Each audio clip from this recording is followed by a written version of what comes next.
Hi there, it's Neil from Diagonal Move. Taking a look today at Iwo Bloodbath in the Bonins, a solitaire-specific entry in the Fire and Movement series from Decision Games. The system's designed by Chris Perello.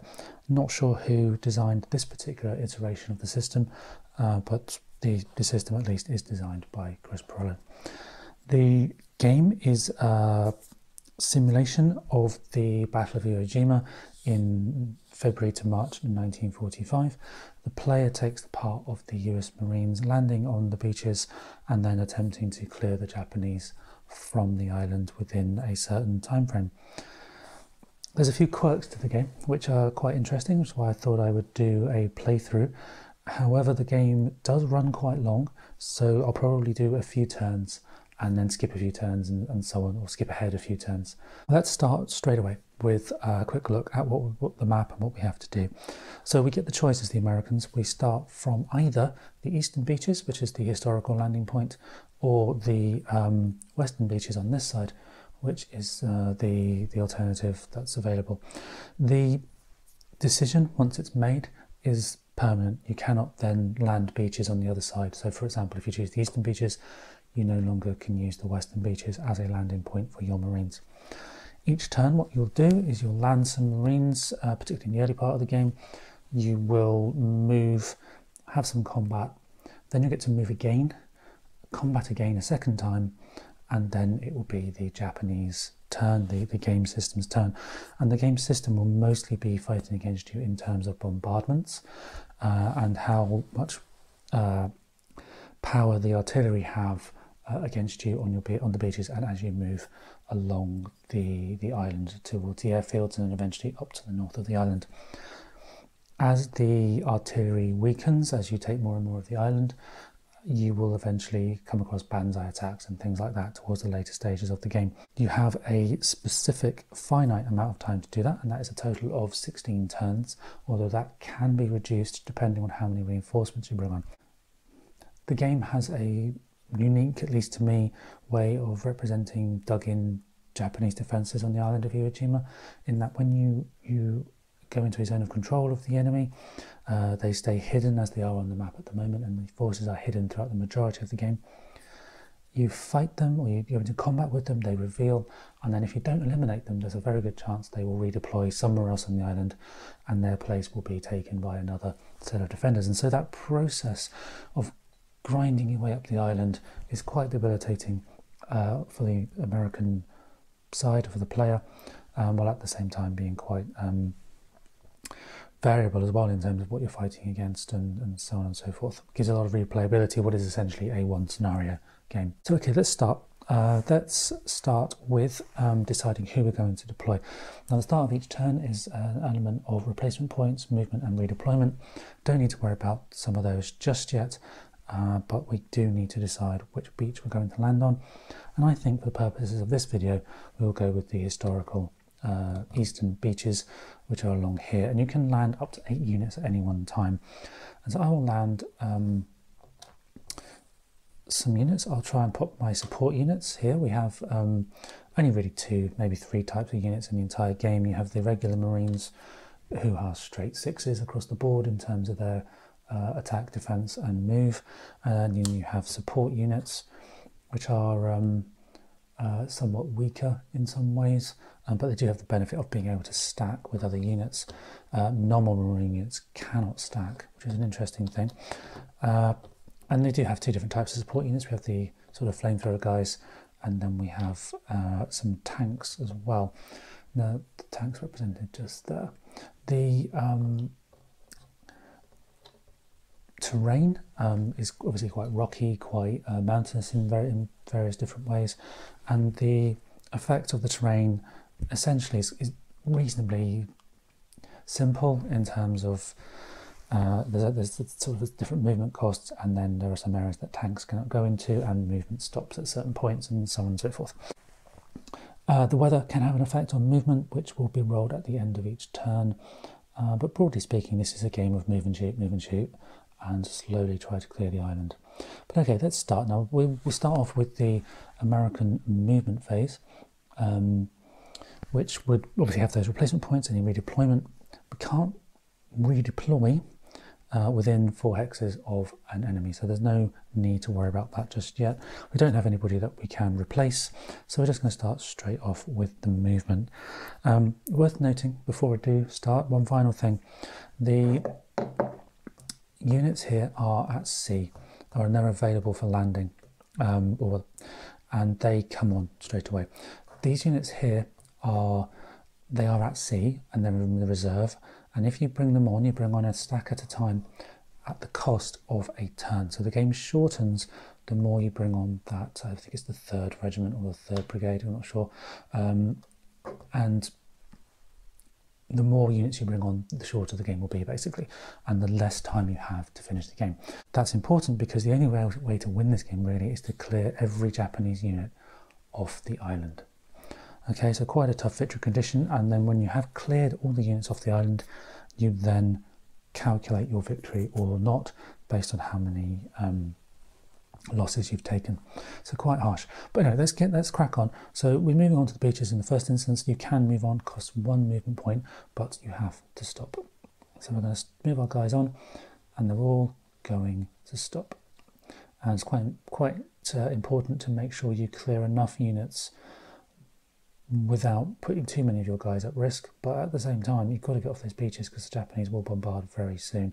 Let's pop those there for the maximum amount of combat against these guys. Now these stay unrevealed at this point, as I said.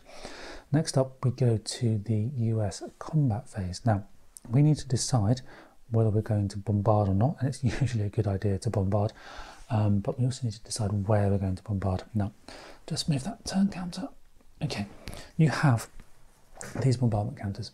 They are double-sided for use by both the Americans and the Japanese. Now the airfields are important because once we take the airfield we get extra bombardment counters, 1 per airfield. However, to start with we just get these ones here. And you can place up to 2 on units that you intend to fight. So we're going to place 2 on that one, I think. 2 on that one. And then I think we'll place 2 on that one. There's 3 left. Let's place 2 there. The last one depends on whether or not I want to risk attacking with 1 unit, 1 counter against 1 counter, if you like. So I won't use the last one for the time being. Now what does that do? Well, bombardment allows you to roll a die, and if you get below, I think it's a 1 or a 2 top of my head, then you will suppress. Sorry, it's a 1 to 3 will suppress, and except when it's a storm, when there is only 1 or 2 that will suppress. So each of those counters that we're going to go into combat for, we will roll a couple of dice. 1 to 3 we will suppress, and that stops some of the losses we will gain in combat. It's basically the naval bombardment prior to the invasion. We get to do that every turn. Okay, so let's start here. We're going to have 1 unit against 1 unit. We do get the opportunity to suppress, so a 1 or a 3. And we have a 1 and a 3, which means we have suppressed that unit. Now, we don't get multiple suppression results for achieving 2 results within the range, so it's just the 1. So let's flip that over and see what we're going to combat. So it is a regular infantry unit, pretty simple stats, much like the Americans. And what we do is we use the attacking strength minus the defending strength, roll against the table with the terrain being the differentiating score. Check what the result is on the table beneath it, and then refer to this. Depending on whether you are in regular combat, dug-in defenders, or a bombardment, a Japanese bombardment that is, who do combat slightly differently. But we are in a dug-in defender because they were flipped over when we first got into contact with them. And so we have 6 minus 4 is a +2. The terrain is, I believe it is clear in that particular hex. This is kind of like grey-brown colour. So roll a die. And we have rolled a 5. It's probably not great. So a +2 in the clear with a 5 is that dot. and that's going to reference here as a DRIP. Now what that stands for is Defender Redeploys in Place. Now we cannot redeploy in place at this point because we don't have anybody to redeploy. This is the first combat, it's the first result. When that happens, what we do is redeployment for the Japanese is taking a counter from the eliminated cup and replacing it back on the map in an appropriate place. When you redeploy in place, you replace the counter that you're fighting here rather than elsewhere. We don't have any eliminated counters at this point, so what we'll do is we'll work our way along and replace the counter here with another one without looking at it. So we'll swap two counters essentially. What we do is we'll just go along from here, going upwards, and just basically the first one that is a 1 to 3, we will swap. Okay, so we have a 5 for this one, that one up the corner there, that is a 5. Moving along to here,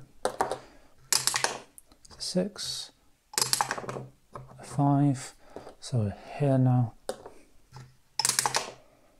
that's a 4, to this one. That's a 1. Okay, so this counter here is going to swap positions with that one, and our Marines haven't really got very far with that particular combat. Next combat is here. This time we do have 2 units against it, so we will roll for suppression first, so a 1, 2 or 3, and we have a 1, meaning the counter is suppressed. And again, same thing. Attacking strength minus the defending strength, reference the terrain. So here we can attack with 2 units. So we have a 6 and a 6 is a 12 minus a defending strength of 4, which means we have +8. This time we are in broken terrain, which is this column here. And we'll roll the die. We have a 4 in broken terrain, which is an exchange. Now exchange for a dug-in defender is a roll a die 1 to 5, both sides take a step loss, 6, the attacker takes a step loss, and the defender redeploys. But because we suppressed, we will not take a step loss regardless.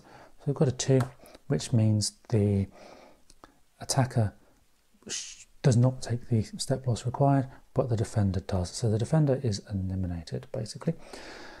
Now, special case, we have, the first thing we have is attack encountered is a HQ. HQ and artillery go down onto this track here when they are eliminated, and that reduces the strength of the bombardment that the Japanese can do on their turn. So that's actually a very good opening encounter to kind of counteract the negative of that encounter there. But worth noting, you only advance after combat when the results tell you you can. Okay, so there's no advance after combat here. We did not attack this unit, so we don't move it just yet. This one next. And we have 2 suppressions, and we have a 4 and a 1. The 1 counts as a suppression. And here we have another unit. This time I believe it's an Air Force unit. Doesn't really make a difference, to be honest. The only ones we really worry about are the HQs and artillery. But this is a unit with a defending strength of 4. So 12 against 4 is 8 again, and we then roll for broken, which is a 1 in broken terrain. On a +8, that's a D2. Referencing here, we have a D2 is a 1 to 2, is a defender eliminated.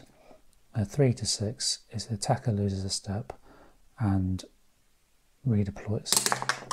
Okay, a 5, that means the attacker is eliminated.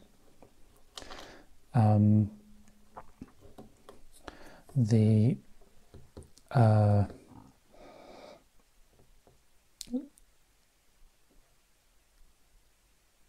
attacker actually depletes a unit rather than isn't eliminated, so the Marines take a step loss basically, which is a bad start.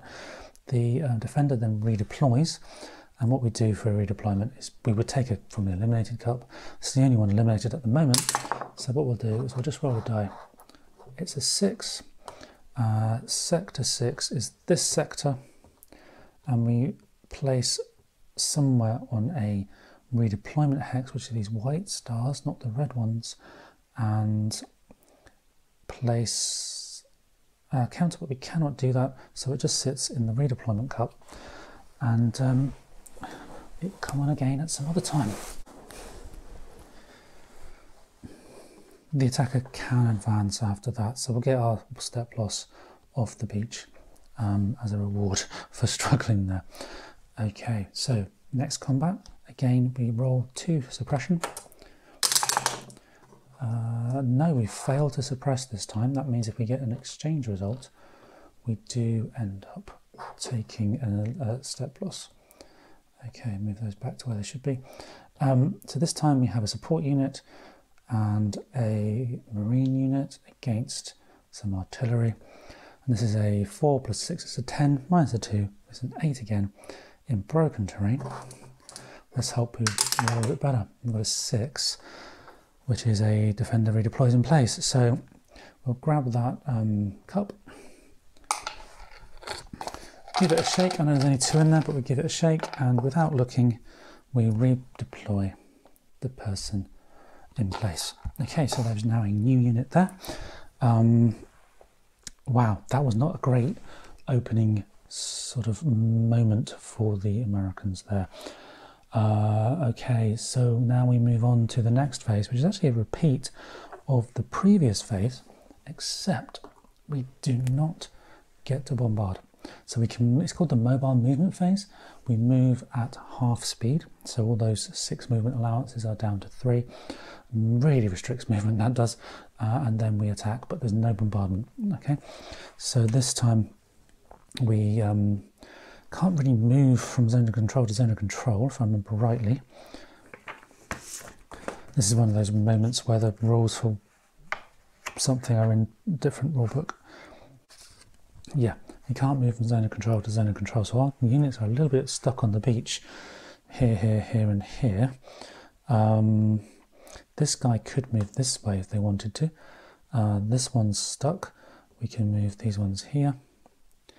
And we can move these 2 here to get them off the beach. Okay, important to get the guys off the beach. I think I'm going to struggle right now. I really do. Okay. So combat again, this time without any bombardment, so we potentially will take more damage.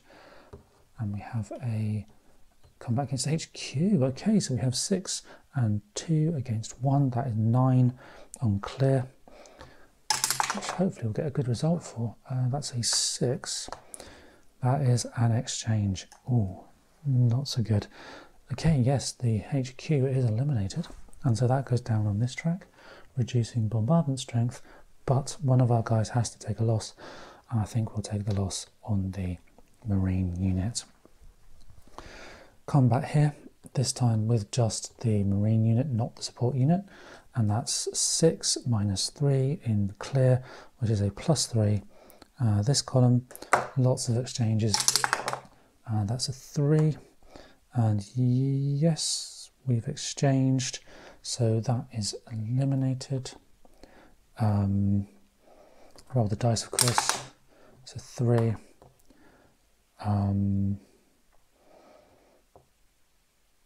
Yeah, which is both sides take a loss. So that gets removed, places in the cup for future redeployment. Really trying hard to get these guys off the beaches. Okay, 4 against 6, and that is a minus 2. Roll the die. It's a 6 in broken on a 2, which is an A1. Oh no.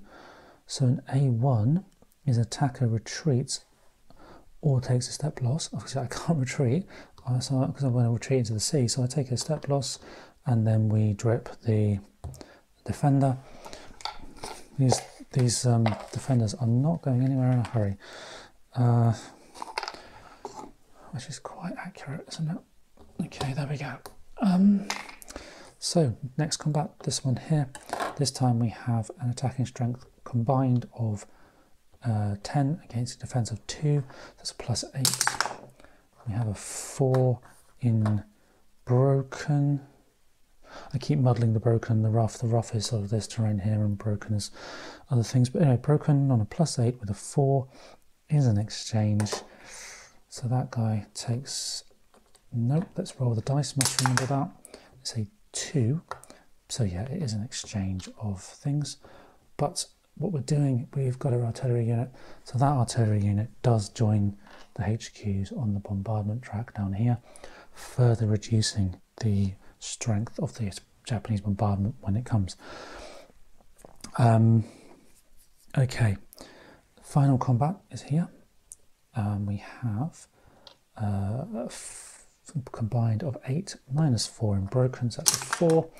And we have a 2 in the broken terrain with a +4 difference. That's an exchange again.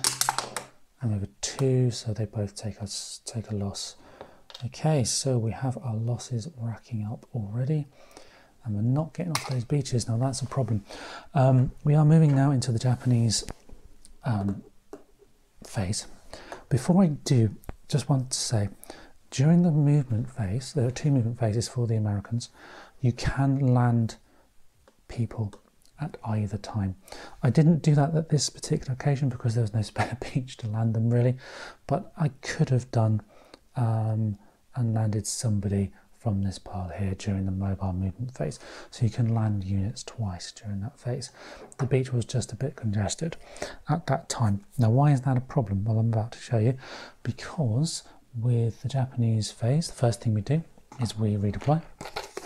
So we take a guy without looking at it from the cup there, and we roll a die. And we have a 3, so we are in sector 3, which is this one. And then there's a little chart somewhere that tells you where that unit's going to redeploy into one of the white stars.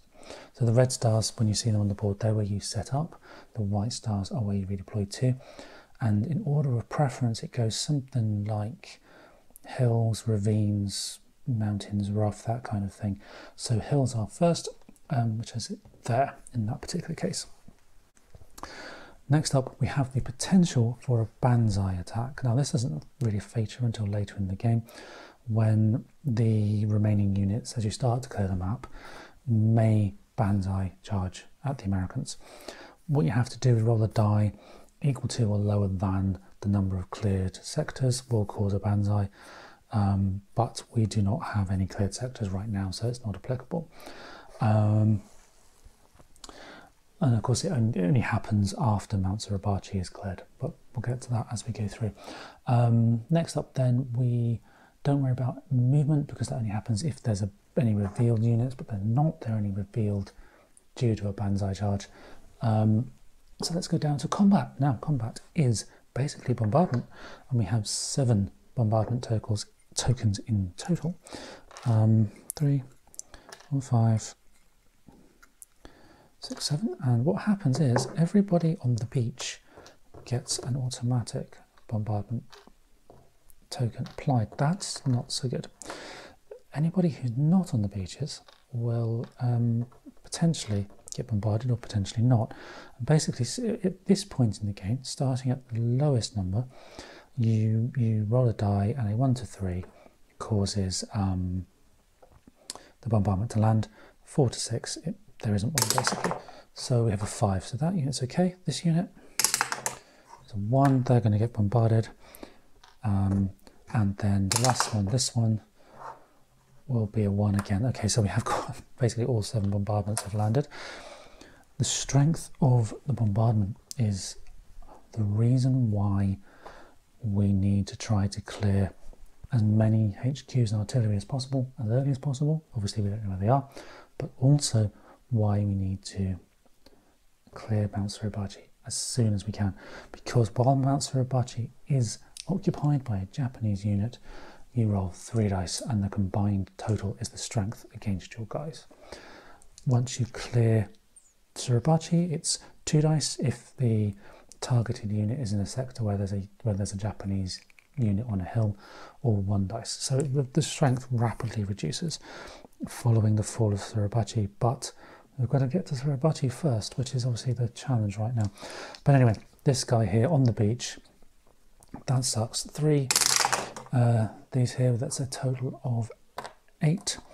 Roll the dice again to identify that strength 8 on the beach with a total roll of a 6 is an exchange. Roll the dice again, noting that 1 to 4 is a defender, loses a step, 5 to 6 misses, and we've got a 3, so those guys have been eliminated. Not a great start. This one then, 3 dice again. That is a total of 10 in the clear, and that's a 4, which is a D2, which, believe it or not, is actually slightly better because we rolled a 1 to 2 for a step loss, and 3 to 6 is no effect. For bombardment, it says, and we've got a 2, okay, those guys are gone. Not a great start at all. This one, 3 dice, again on the beach. Wow, that's off the scale, so we have a 4, D2 again, rolling the dice, and a 3 means no effect. That one's okay. That's pretty lucky escape there for that one. This unit then, that is a 14 in the broken terrain, which means we'll be this column. That's a 3, which is a D2 again, and then a 2, that guy is removed. And this unit on the beach, oh, that's not quite a low roll, that's only an 8 on the beach. That's a 4, which is again another D2. These numbers that we're rolling here, I'm going through it quite quickly, but they change depending on whether you're dug in or bombarding, and change again for defending against regular combat. So the worth paying attention to what you roll, but I'm just running through quite quickly just to show how the combat works. We've got a 4 there, which is no effect. Here we have a whatever that is, a 12, again on the beach. It's a 5, that's D2, which is a 1, they're gone. Lost a support unit already. Finally, these guys is a 7, just this column here. That's a 4, which is an exchange. So on a 1 to 4, we lose a step, and they're okay. Cool. Okay. Worth noting with the Japanese bombardment as well, you do not take account of the strength of the unit that's defending against it. It's literally, that's the strength of the artillery that's landing on top of them. But that is the end of the turn, with the exception of the storm, which we roll, and we have rolled a 3. Current weather is actually clear, so we'll move the turn marker without changing to storm to turn 2. It was originally off the track for some reason, but that's where it should have been. So we're now moving to turn 2, and we've got a clear weather. Okay. Right, turn 1 has not gone well at all. So let's play through the second turn, and then we'll see how we go from there in terms of what else happens in the game. As you can tell, it takes a while to get onto the map and work your way up, but it is quite an interesting process as you go. But let's just start up again.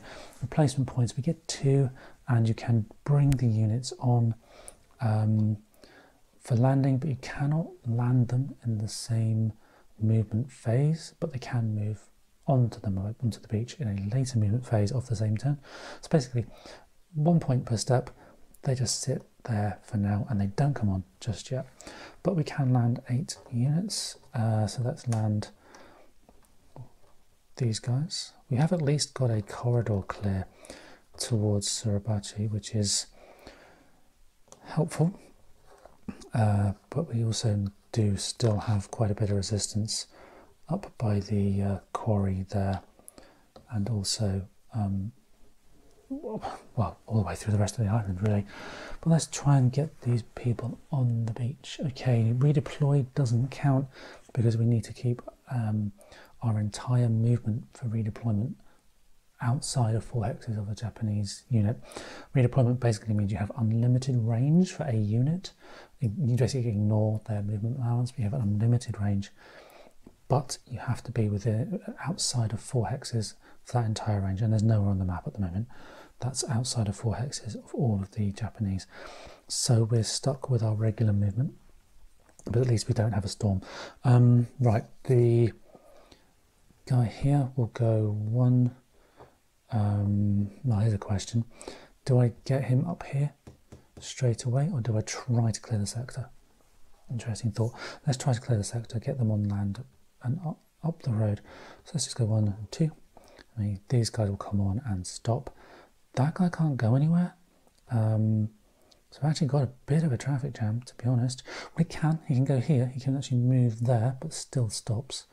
So let's move on like that.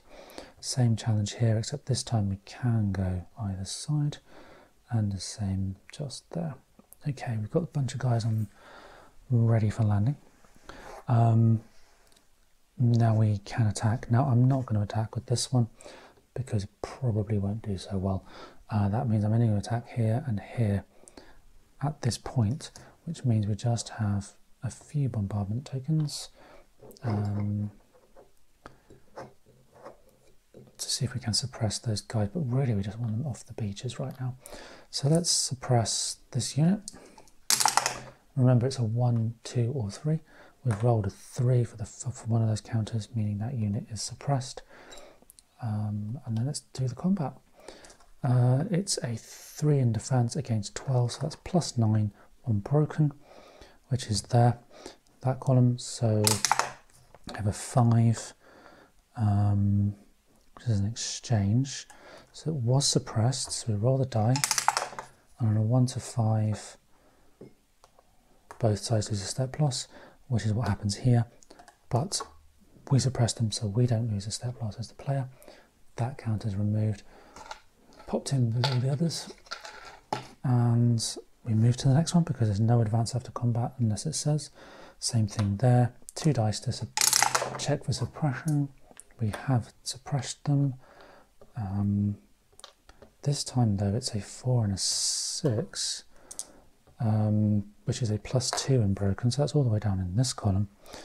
Oh dear, that's not so good. Let's hope we roll low. And we rolled a 3, which is a redeploy in place. Let's rummage through that tub. That one comes off.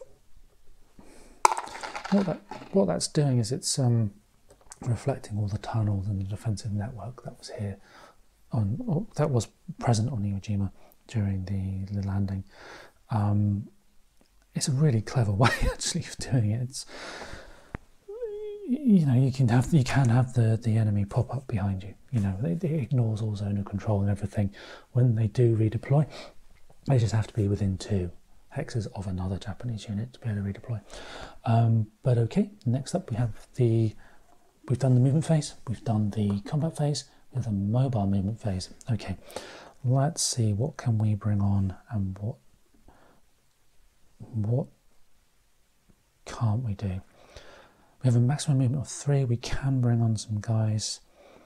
They will be stuck on the beach though, which may mean a bit of a disaster next time if we get them caught in a bit of a traffic jam on the beach with a bombardment coming. But let's risk it. We lost quite a few last time. Let's risk it though, in the hope that we can get most of them off the beaches. So anyway, half movement, 1, 2, 1, 2. Can't go there because that's the cost of 2 to go onto broken. 1, 2, 3. We can stack with the support units. It's the only unit type that can stack in the game. Here we go, 1, 2, and then 3. 1, 2, 1, 2, 1, 2, 1, 2. They will have to stay. 1, 2, and 1 and 2. Okay, they're all off the beach. That's good. Which means we can now think about who we're going to land. So let's land 2 there. Well, actually, let's put those guys in the middle. Straight back on. The more full strength units can go up against Suribachi, I think. And we'll also add in support units. Okay, a couple more can go on.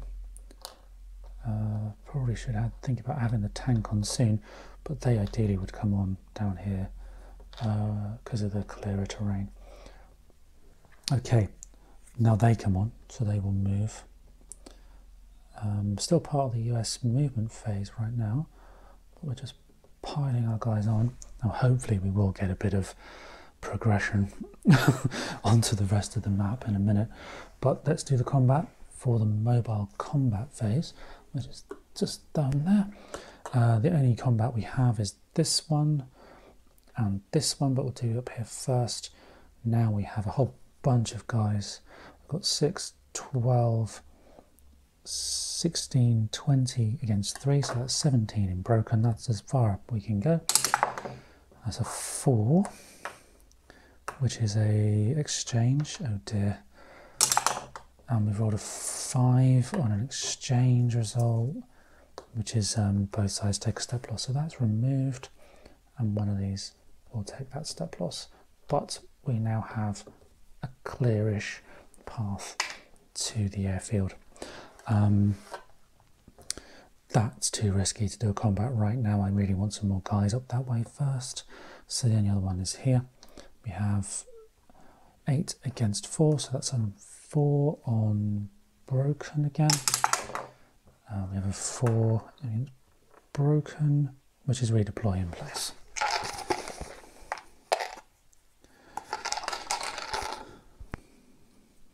Okay, and so as we go through, you can start to see just how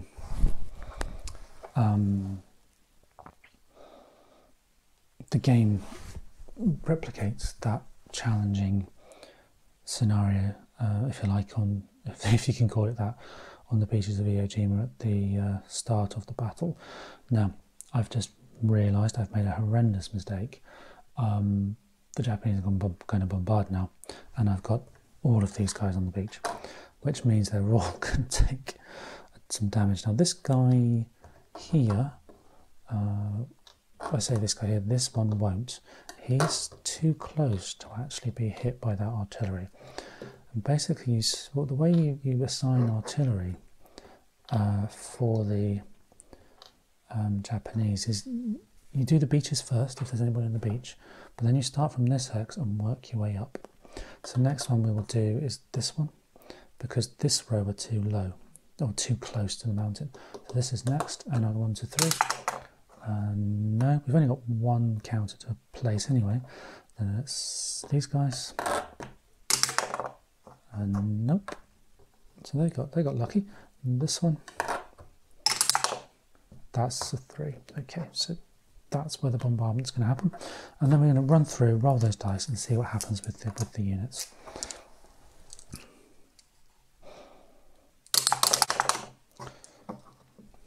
So that's a 6, strength 6 on the beach, and we roll the die, which is a 3. That's an exchange. An exchange for bombardment is a 1 to 4 is a step loss. They're okay. They rolled a 6. That's pretty good. This one then, again on the beach, and that's an 11. So that's all the way up here, and that's a 3, which is a D3. Now D3 means you retreat 3 or take a step loss, normally, but in bombardment you roll a die, and I've got a 1, which is a step loss, and in this case the support unit is eliminated. Next up,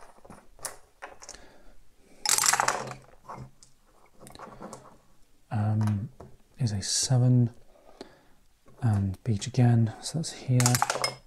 It's a 3, which is a D2, and for a bombardment we roll a die, and on a 1 or a 2 there's a step loss.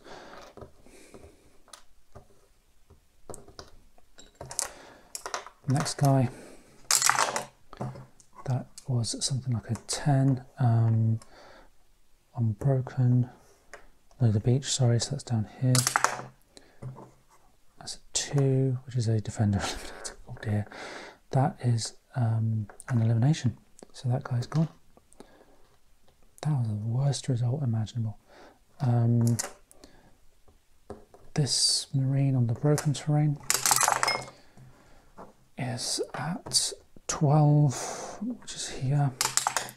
And a 5 is an exchange, meaning a 1 to 4 is a step loss. They're okay. Then we have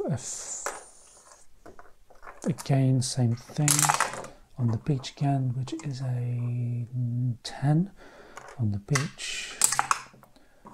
And we have a 5, which is a D2, so a 1 or a 2. Defenders have got problems. We've got a 2. Step loss already taken, so they are removed.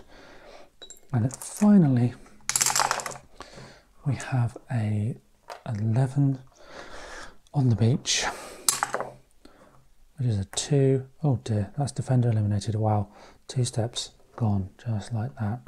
Okay, that is the end of the bombardment by the Japanese. And as you can see, that's pretty brutal.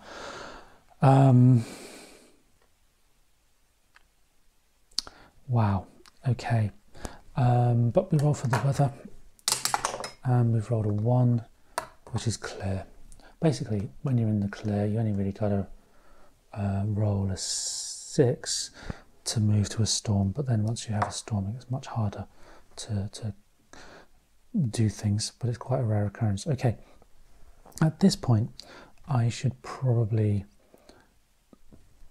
pause the turbo turn playthrough, play a bit more, and then come back as the game evolves and things change, and you can see how the game moves through its turns.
Okay, we're start of turn 8, and it's not going well from an American player's point of view.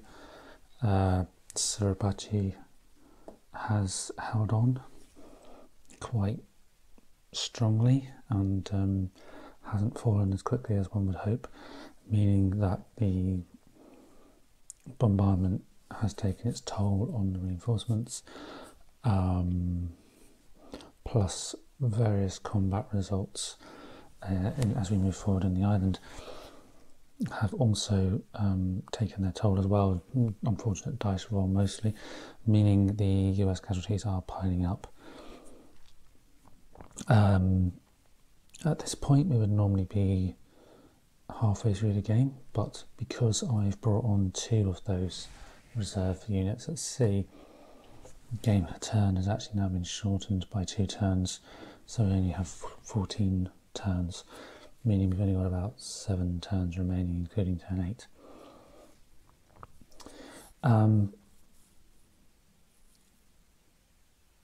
So that was one of the rules I was going to highlight as we moved along, is that you do shorten the turn if you bring on these extra reinforcements.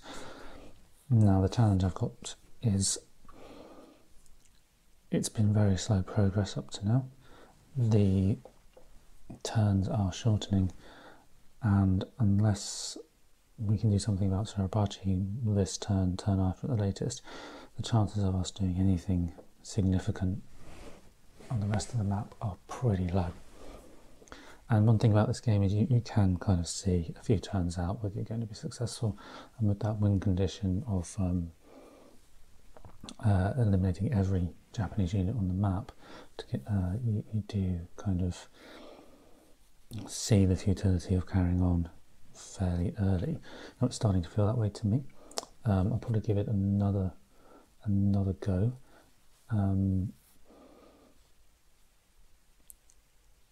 And then see how I get on in a turn or two's time. One thing I would highlight now, and it wouldn't normally happen now because Suribachi is still here, but it's the Banzai attacks. Basically what you do with the Banzai attacks is when Suribachi has fallen, and this token here, which is like the US flag, is on top of Mount Suribachi, what you would normally do is you'll roll a dice, and if you roll equal to or lower than the number of cleared sectors, the Japanese units then attack. A second die roll tells you which of the sectors will attack, and a third die roll will tell you how many units attack. At the moment I only have 6 cleared. All of the others still have lots of units in, so it's going particularly badly. But that's what you'd normally do. You'd normally roll a die to determine if they'll attack, a second die to determine where they'll attack, and a third one to determine how many units attack. And rather than rolling on the Japanese dug-in defender down the centre here, you'd roll on the regular combat, which is somewhat more friendly towards the Americans than the dug-in defender. There's far less redeployment, which has really been what's doing me in on this game, is a number of rolls I've had where the Japanese have redeployed, and potentially even at the cost of a step or even or two for the Americans. Anyway, I'll give it another go, and then I'll decide after the next turn, I think, whether or not I'll call it.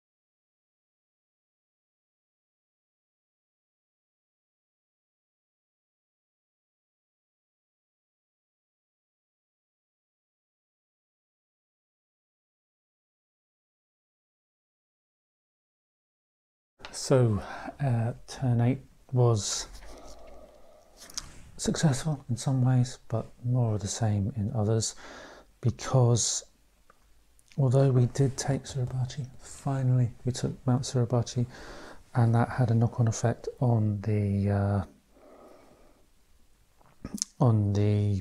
bombardment strength and so on, we still came up against basically a brick wall here. And so with the quarries not even remotely clear, and all of these units here to take, with frankly not many men on the board, we will need to bring on this last reserve unit, meaning we will actually have one less turn. So really, realistically speaking, 4 turns, 5 maybe, if you include this one. We're not going to win this particular game. Now the effect of clearing Suribachi meant the strength of the bombardment reduced from 3 dice down to 2, because the areas where the bombardment took place had occupied Japanese hills, which did reduce the strength down somewhat and mean we took far less losses than normal, so we're quite lucky in that respect. Had we been in an area where there was no Japanese occupied hills, that would have been reduced even further down to 1 die for each attack. But as it stands then, needing to bring this unit on, this group of units on, only those 2 available for landing right now. A couple of replacement steps. We have got clear weather, which is something. Some slow movement ahead. I mean, we would move here and stop because we're going through a quarry. Ditto there. 2, 4, most we could get is there with that one. Maybe 3, 4, 5 there. These guys could potentially move up, well, one unit could move up quite far, perhaps to there, because it's then 4 away from the nearest Japanese, and then 1, 2, 3, 4, 5, 6. 1, 2, 3, 4, 5, 6. And these guys would have to slowly make their way down the mountain, so that's 3 and stop, 3 and stop, 3 and stop. And these guys would come on, combat.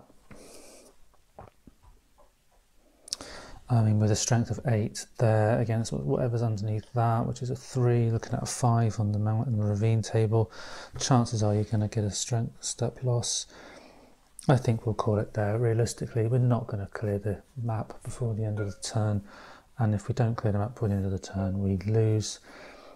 So I think that is it for this demonstration of how to play Iwo Bloodbath in the Bonins. It's an interesting solitaire game.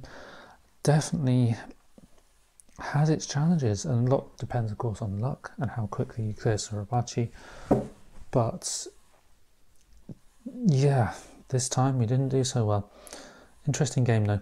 Thank you for watching, and I'll see you next time.